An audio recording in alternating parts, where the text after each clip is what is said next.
মিনাসান konnichiwa. আজকে আমরা আলোচনা করব এই অ্যাডজেক্টিভ নিয়ে। মিনানো নিহঙ্গো বইয়ের লেসন 12। এই অ্যাডজেক্টিভ আমরা কিভাবে চিনব? যেসব অ্যাডজেক্টিভের শেষে ই থাকবে তাকে এই অ্যাডজেক্টিভ বলে। যদি বলি হট বা গরম, তাহলে এটা বর্তমান কাল এবং হ্যাঁ বোধক হবে আতসুই দেশ। বর্তমান কালে না বোধকে হবে আতসুকুনাই দেশ। যখন বলছি গরম না, এখানে এর পূর্বে কুনা যোগ করা হয়েছে, আতসুকুনাই দেশ।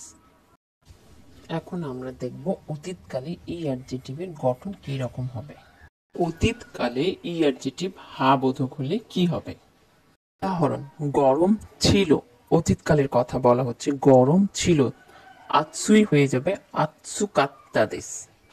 অতীতকালে এই অ্যাডজেক্টিভ না বোধক অর্থে গঠন কেমন হবে? গরম ছিল না, আতসুকুনাই হয়ে যাবে আতসুকুনা কাত্তা। এখানে কাত্তা বসবে, আতসুকুনা কাত্তা দেশ। এক নজরে বর্তমান এবং অতীতকালে এই অ্যাডজেক্টিভের গঠন দেখব।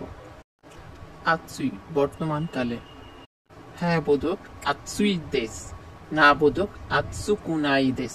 অতীতকালে এই অ্যাডজেক্টিভের গঠন হ্যাঁ বোধক ক্ষেত্রে আতসুকাত্তা দেশ। এখানে কাত্তা ছিল অর্থে যোগ হবে, না বোধকে আতসুকুনা কাত্তা দেশ। গরম ছিল না, আতসুকুনা কাত্তা দেশ। ছিল না, কুনা কাত্তা। না এর জন্য কুনা যোগ হয়েছে আর ছিলর জন্য কাত্তা যোগ হয়েছে। আর একটি এই অ্যাডজেক্টিভের উদাহরণ, চিকাই নিকটে।